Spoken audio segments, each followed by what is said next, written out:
तो CA foundation के examination हो चुके हैं। और क्यों भाई, कैसा लग रहा है? Feeling relaxed? होना भी चाहिए यार।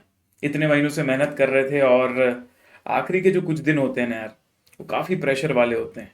और जब ये आखिरी पेपर पूरा होता है तो जो एक रिलैक्स फीलिंग आती है, it's amazing. You should enjoy it, you should celebrate it. So congratulation for completing your CA foundation examinations. अब आते हैं यार इस बात को जानने के लिए कि सर अभी तो एंजॉय कर लेंगे, लेकिन कब तक ऐसा चलेगा? रिजल्ट आने में लगभग 30-35 डेज लग जाते हैं, 40 डेज भी लग जाते हैं। तो क्या कोई तरीका सर जिससे हम इस टाइम को भी वाइजली यूज़ कर पाएँ? तो पहले तो मैं बोलूँगा भाई कि तुम ना ज़्यादा टेंशन मत लो। मुझे पता है तुम अभी पढ़कर आए हो तो तुम्हें ऐसा लगेगा कि अभी मैं वापस से पढ़ने बैठ जाता हूँ और ये कर लेता हूँ, वो कर लेता हूँ। थोड़ा सा चिलैक्स मारो यार, इतना टेंशन नहीं लेने का। फिर भी मैं तुमको गाइडेंस दे रहा हूँ। उस ब्रेक के खत्म होने के बाद ऑब्वियसली तुमको लगेगा कि मैं क्या कर रहा हूँ, तो यू नीड सम गाइडेंस। तो इस वीडियो में वही चीज़ एकदम फटाफट डिस्कस करने वाले हैं, ठीक है जी। So let's come.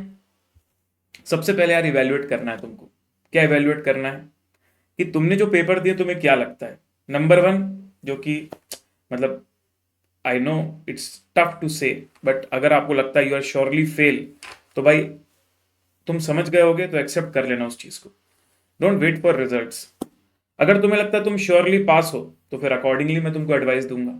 और अगर तुम कंफ्यूज्ड हो तो ये वाली स्थिति भाई सबसे गड़बड़ वाली है।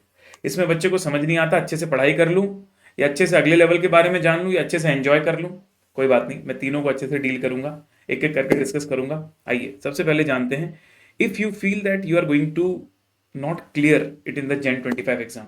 बहुत सारे रीजंस हो सकते हैं। शायद आपने कम पढ़ाई करी हो, या फिर शायद आप लिमिटेड टॉपिक्स करके गए हो, या फिर आपका एग्जाम के टाइम में जाके पैनिक हो गए हो, तो जैसा आपने पढ़ कर आए थे वैसा परफॉर्म नहीं कर पाए। कोई भी रीज़न हो सकता है।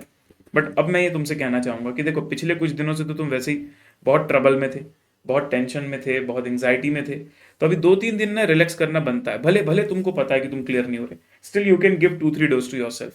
तो थोड़ा सा नॉर्मलाइज हो जाओ, थोड़ा नॉर्मल रूटीन में आ जाओ, ठीक है। उसके बाद ना थोड़ा सा समय देना, एक पूरा दिन देना इंट्रोस्पेक्शन में। मतलब अपने आप को अंदर झांको कि भाई ये पिछले कुछ महीने कैसे रहे, क्या चीज़ों की कमी रह गई। बिल्कुल ही नहीं पढ़े थे तब तो पता है पढ़ना है, क्लासेस करना है, वट। पर क्लासेस भी किया था, सब किया था, लेकिन उसके बाद भी तुमको पता है कि तुम नहीं निकल रहे हो। तो जानने की कोशिश करो कि भाई कौन से एरियाज हैं जिस पर मुझे वर्क करना है, कौन से वीक पार्ट रह गए मेरी तरफ से, और उनको थोड़ा राइट डाउन करो। क्योंकि क्या है, अभी ताज़ा है, आज से कुछ टाइम बाद भूल जाओगे। तो उसको अगर नोटबुक में लिख लोगे तो अपने आप को याद दिलाते रहोगे कि नहीं, मैं ये गलतियां कर रहा था, अब May 25 के लिए मैं ये गलतियां नहीं करूंगा, ठीक है। और उसके बाद जब अपना इंट्रोस्पेक्शन हो जाए ना, एक प्रॉपर टाइम टेबल बनाओ May 25 के लिए। टाइम टेबल का मतलब ऐसा नहीं बोल रहा 16 घंटे पर डे। टाइम टेबल मतलब एक ओवरऑल टाइमिंग्स रखो कि भाई इतने दिन से इतने दिन तक मैं ये पढ़ लेता हूँ, इतने समय तक मुझे क्लासेस खत्म करनी है, इतना रिवीजन करना है। ऐसे कुछ शेड्यूल्स बना लो ताकि टाइम रहते तुम चीज़ों को कर पाओ, वरना पता नहीं चलता यार, एकदम तुरंत टाइम निकल जाता है, वापस से May 25 एग्जाम भी आ जाएगा, ठीक है। तो जब तुम पूरी तरह रेडी हो जाओ तब तुम तुम्हारा प्लान बना लो, तो एकदम मिशन मोड में अपनी पढ़ाई शुरू कर दो। पर जब मिशन मोड में पढ़ाई शुरू करो ना, तो धीरे धीरे नंबर ऑफ आवर्स को बढ़ाना। एकदम से बहुत ज़्यादा ओवर एक्साइटेड हो जाओगे तो फिर आगे जाके बहुत जल्दी मोटिवेशन डाउन भी हो सकता है। तो अपने आप को सैचुरेट नहीं करना है, इवेंचुअली लिटिल बाय लिटिल अपने नंबर ऑफ आवर्स को भी बढ़ाते जाना है, ताकि एग्जाम टाइम तक हम अपने सुपर एफिशिएंट वे में रहें, ठीक है जी। तो मिशन मोड अपना आप ऑन कर लीजिएगा। इसके अलावा भी अगर आपको किसी और चीज़ में दिक्कत आती है, आपको लगता है कि कोई पर्टिकुलर चीज़ आपको पूछनी है मुझसे, तो इस वीडियो के कमेंट बॉक्स में आप अपनी क्वेरी डाल सकते हो, ठीक है। अब मैं आता हूँ उन बच्चों के लिए जो श्योरली पास होने वाले हैं। भाई सबसे पहले तो मैं तुमको एडवांस में बधाई दे दूँ कि अमेजिंग यार, तुमने पेपर भी अच्छा दिया और तुम एकदम कॉन्फिडेंट भी हो कि तुम पास हो सकते हो। इससे बढ़िया क्या बात होगी। अब बिल्कुल एंजॉय करना, सेलिब्रेट करना, चिल करना बनता है। तो मेरे हिसाब से तुमको 7 से 10 दिन का लगभग ब्रेक तो लेना ही लेना चाहिए। ब्रेक लेना चाहिए का मतलब उस समय ना तो कोई प्लानिंग वैनिंग सब बंद, कुछ कुछ नहीं करना। ऐसे बोलते ना, एकदम सुबह उठे, जो मन कर रहा है वो करे, घर वालों के साथ टाइम स्पेंड करना है वो किया, दोस्तों के साथ घूम रहे हैं, क्रिकेट खेल रहे हैं, मूवीज देख रहे हैं, वेब सीरीज देख रहे हैं, रील्स देख रहे हैं, हैंग आउट कर रहे हैं दोस्तों के साथ। जो करना है करो भाई, कोई प्लानिंग मत करो, एटलीस्ट पढ़ाई के साइड से तो नहीं। हाँ, तुम्हारी कुछ फैमिली रिस्पॉन्सिबिलिटीज हैं तो उसको पूरा करो, लेकिन एकेडमिक पॉइंट ऑफ व्यू से ज्यादा मत सोचो बिल्कुल भी। ऐसा नहीं तुरंत जाके इंटरमीडिएट के बारे में सोचने लगे ना। उसके बाद जब ये 7 से 10 दिन हो जाए तुम्हारे, ऑब्वियसली तुम्हारा अगला एजेंडा है सीए इंटरमीडिएट। तो थोड़ा सा उसका स्टफ जानने की कोशिश करो, रजिस्ट्रेशन कैसे होता है, एग्जाम का पैटर्न क्या होता है, ग्रुप सिस्टम क्या होता है, और जो भी बेसिक चीज़ें, वीडियोस भी बहुत सारे अवेलेबल रहेंगे, हम लोग भी डालेंगे। तो ये सब चीज़ें थोड़ा ब्रेक लेने के बाद। फिर ना मेरा एक एडवाइस है, ये मेरा इंडिविजुअल एडवाइस है, आई डोंट नो सबके लिए उतना यूजफुल रहेगा कि नहीं, बट मुझे ऐसा लगता है जब आप इंटरमीडिएट लेवल पर जाते हो ना, तो किसी भी सब्जेक्ट को पढ़ते समय थोड़ा सा आपको ना बिजनेस पॉइंट ऑफ व्यू से चीज़ों को सोचना पड़ता है। तो बिजनेस की अंडरस्टैंडिंग एकदम से हमको होती नहीं। अभी हम 12th से निकलकर फाउंडेशन में आए थे, धीरे धीरे चीज़ों को फाउंडेशन लेवल में ग्रैप कर रहे हैं, बट प्रैक्टिकल कनेक्शन उतना नहीं होता। तो आज के टाइम में रिसोर्सेज हैं ऐसे, जिससे धीरे धीरे हम अपनी प्रैक्टिकल अंडरस्टैंडिंग बना सकते हैं। जैसे अभी अभी शार्क टैंक का भी नया सीजन आया है, तो वो भी देखो, आप पुराने वीडियोस भी शार्क टैंक के देख सकते हो। बहुत सारे ऐसे यूट्यूब पे चैनल्स हैं जहाँ पर बिजनेस केस स्टडीज बताई जाती हैं, उनको देखो। तो इसका फायदा किसी एक सब्जेक्ट के लिए या किसी इंटरमीडिएट के लिए नहीं बोल रहा हूँ, ओवरऑल आप जिस चीज में करियर बनाने जा रहे हो ना, वो एक पर्सपेक्टिव आपका तभी क्रिएट होगा जब थोड़ा सा प्रैक्टिकल लाइफ के बारे में जानोगे। तो ऐसी चीजें देखोगे तो मजा भी आएगा। मतलब देखो, ऐसा नहीं होना चाहिए कि अगेन वो बिल्कुल पढ़ाई जैसा लगने लगे। कोई भी चीज अब वापस तुम्हारी छुट्टियों में भी पढ़ाई जैसी नहीं लगनी चाहिए, वो तुम्हें मजा आना चाहिए, यू शुड एंजॉय इट। तो ऐसी चीज करो जो कुछ सिखा के भी जाए और मजा भी आए। अच्छा, पिछले कुछ टाइम से पढ़ने में लगे थे, बहुत सारी सिटिंग हो रही थी, तो फिजिकल एक्टिविटी एकदम जीरो कर दी थी तुमने। थोड़ा फिजिकल फिटनेस में ध्यान दो। इंटरमीडिएट का जो पड़ाव है ना, वो काफ़ी मेंटल टॉर्चर करता है भाई। तो अभी से थोड़ा थोड़ा सीख लो कुछ चीज़ें। जैसे मुझे लगता है 1 महीने के अंदर ना तुम थोड़ा सा योगा और मेडिटेशन लर्न कर सकते हो। अगर तुम बिल्कुल भी तुम्हारी लाइफ में उसका कोई रोल ही नहीं है ना, तो थोड़ा सा भी समय दे सकते हो डेली बेसिस पे, 1-1.5 घंटे। क्योंकि बाद में तुम्हें उसको सीखने का टाइम नहीं रहेगा। अभी सीख लोगे तो फिर शायद तुम 5-10 मिनट करोगे, जब इंटरमीडिएट शुरू हो जाएगा तब तुमको बिल्कुल टाइम नहीं मिलेगा। तब तुम ये सब चीज़ें नई सीखने वाले बिल्कुल भी नहीं हो, ठीक है। Skill addition. अब देखो, स्किल एडिशन का ऐसा है कि कुछ चीजें की कुछ स्किल्स तभी आती है जब प्रैक्टिकली उसका वर्क किया जाए। तो यूट्यूब पे कोर्सेज देख सकते हो, एक्सेल के, चैट जीपीटी कैसे यूज करते हैं, टैली।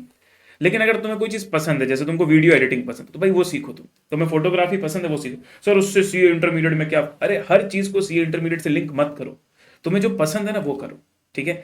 ये जैसे एक्सेल हो गया, टैली हो गया, चैट जीपीटी हो गया। अब चैट जीपीटी तो नॉर्मली कोई भी सीख सकता है, उसको यूज करते हुए अपना जो सर्चिंग है वो चैट जीपीटी में करना सीखो। लेकिन एक्सेल और टैली ना, जब हम प्रैक्टिकल वर्ल्ड में उस पर काम करते हैं ना, तभी अच्छी ग्रिप आती है। तो अभी बेसिक अंडरस्टैंडिंग लेनी है तो ले लो, बट ऑब्सेस्ड मत हो जाओ कि मैं 1 महीने में ऐसा टैली सीख जाऊं, ऐसा एक्सेल सीख जाऊं कि बस मेरे को सब बन जाए। ऐसा नहीं होता। बाकी आर्टिकलशिप में आप सीखोगे उसको एडवांस लेवल में, बेसिक अंडरस्टैंडिंग अभी ले सकते हो। इसके बाद अगर आपका फैमिली बिजनेस है, तो थोड़ा जाओ दुकान में बैठो, शॉप में बैठो, जानने की कोशिश करो कि भाई कैसे वर्क कर रहा है। पहले आप मतलब थोड़े बच्चे थे तो आप उतना उसमें इंटरेस्ट नहीं लेते थे, अब आपको थोड़ा इंटरेस्ट लेना चाहिए। आपका फैमिली बिजनेस नहीं है तो आपके आसपास जो बिजनेस हैं या फिर आपके मतलब कनेक्शन में कोई बिजनेस करता है, तो उसमें जानने की कोशिश करो कि कैसे वो वर्क कर रही चीज़ें वहाँ पर, कैसे मतलब थोड़ा बिजनेस पॉइंट ऑफ व्यू से उसको सोचने की कोशिश करो। हर बिजनेस को एक्सप्लोर करो, कैसे क्या वर्क करता होगा, क्योंकि ये सब चीज़ें इंटरमीडिएट में काफ़ी आपको फायदा भी देंगी और मज़ा भी आता है इन सब चीज़ों को जानने में, ठीक है जी। इसके अलावा अगर मैं बात करूँ उन बच्चों की यार जो कंप्लीटली कंफ्यूज हैं, तो यार कंफ्यूज वालों को ये बोलूंगा, तुम भी कम से कम 1 वीक का तो ब्रेक लो। क्योंकि अभी तुम्हें श्योर ही नहीं है कि तुम भाई क्लियर करोगे कि नहीं क्लियर करोगे।